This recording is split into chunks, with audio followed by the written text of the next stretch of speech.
दोस्तों, मेरा नाम है यरदानसिया। तो आज मेरे बाबा मतलब जमीर दरवेश आपको एक कहानी सुनाने वाले हैं। वो बहुत अच्छी कहानी है, तो आप सुनिए। हाँ तो प्यारे बच्चों, जैसा कि यरदान ज़िया ने आपको बताया, मुझे आपको कहानी सुनानी है और इस कहानी का नाम है लिफाफा। मैं आपको ये कहानी पढ़कर सुनाऊंगा और आप इसको सुनते रहिए। आज शुजा चाचा के यहाँ एक फंक्शन था। वहाँ जाने के लिए घर से निकले ही थे कि अम्मा ने याद दिलाया, अरे भाई लिफाफा भी ले लिया या नहीं।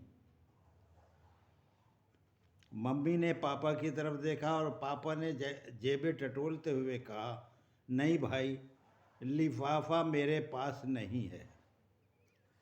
मम्मी ने भी अपने पर्स की तलाशी ली और बोली, गाड़ी मोड़नी पड़ेगी, लिफाफा घर पे ही रह गया।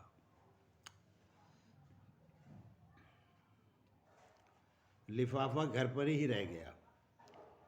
अनायला अप्पी हैरान होकर बोली, लिफाफा इतना ज़रूरी है कि इसके बगैर दावत नहीं खा सकते? कैसा अजीब रिवाज है, पैसे तो खाना खाओ।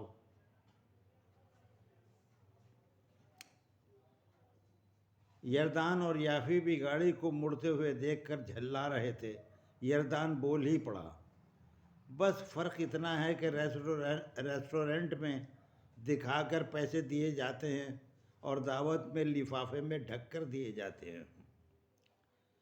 खैर, लिफाफा घर से लाया जा चुका था और गाड़ी बैंक्वेट हॉल की तरफ सरपट दौड़ रही थी। अब अम्मा ने बच्चों को समझाना शुरू किया, वैसे हमारे ज़माने में लिफाफा देने की रस्म नहीं थी, लेकिन अब तो सब लिफाफा लेते हैं और देते हैं। जब हमने किसी के यहाँ दिया है तो वो भी हमारे यहाँ देगा। मेरी नज़र में ये रस्म एक तरह से अच्छी भी है। हम दूसरों के प्रोग्रामों में 2-4 साल लिफाफों की सूरत में जो पैसे देते हैं, हमारे मौके पर वही इकट्ठे होकर आ जाते हैं, यानी हमें अच्छी खासी मदद मिल जाती है। इसमें क्या बुराई है?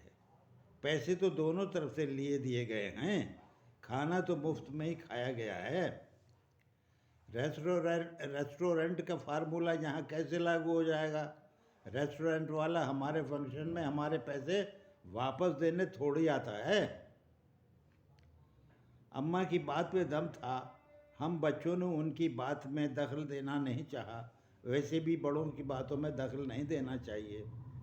हाँ, तो बैंक्वेट हॉल आ गया और सबने दावत उड़ानी शुरू कर दी। तभी अनायला अप्पी को उनकी एक सहेली मिल गई। दोनों बातें करती हुई हॉल के गेट तक पहुंच गई। थोड़ी देर में अप्पी भागती हुई आई और बोली, लीजिए अम्मा जान, आपका लिफाफा तो बेकार गया। अम्मा ने चौंक कर पूछा, क्यों?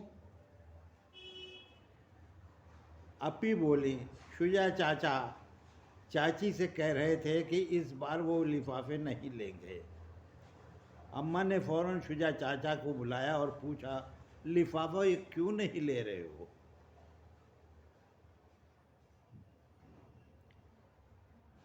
शुजा चाचा बोले, अच्छा नहीं लगता। वैसे भी अल्लाह का शुक्र है, मुझे उसकी ज़रूरत नहीं है। अम्मा बोली, जिन्होंने अपने फंक्शन में तुमसे लिफाफे लिए हैं, ये उनकी तौहीन नहीं है क्या? नहीं अम्मा, मेरा मकसद किसी को नीचा दिखाना नहीं है। पिछली बार तो मैंने सबसे लिफाफे लिए थे, अब मुझे ज़रूरत नहीं है। अम्मा ने कुछ नाराज़ होते हुए कहा, मगर मुझे ज़रूरत है।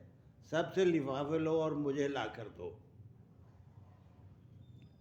सब हैरान होकर अम्मा की तरफ देखने लगे, लेकिन कोई उनकी बात काटने की हिम्मत नहीं कर रहा था। इसलिए सबसे लिफाफे लिए गए और शुजा चाचा ने लाकर अम्मा के सामने रख दिए। उन्होंने हम बच्चों को हुक्म दिया कि खाली लिफाफे शुजा चाचा को दे दिए जाएं और रकम गिनी जाए। पूरे 3.5 लाख रुपए थे। अम्मा ने एक बार फिर चाचा से पूछा, वाकई तुम्हें इन पैसों की ज़रूरत नहीं है? चाचा ने कहा, नहीं अम्मा, मुझे ज़रूरत नहीं है। अम्मा ने हम तीनों बच्चों को सामने बिठाकर कहा, क्या तुम्हें याद है एक दिन तुम तीनों बहुत उदास थे, बल्कि अनायला की आंखों में तो आंसू भी आ गए थे? हमें कुछ याद नहीं आ रहा था।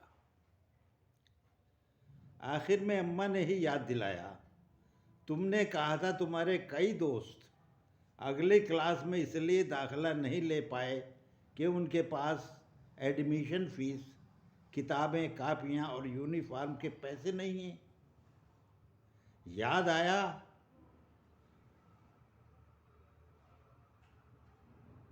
लो देखो, ये पैसे आ गए।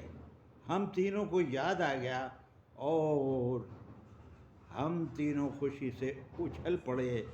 मुझे अपने इन दोस्तों के घर ले चलो। अम्मा ने कहा, मुझे अपने इन दोस्तों के घर ले चलो, हम इनके एडमिशन कराएंगे। सबके मुंह से निकला, वाह अम्मा।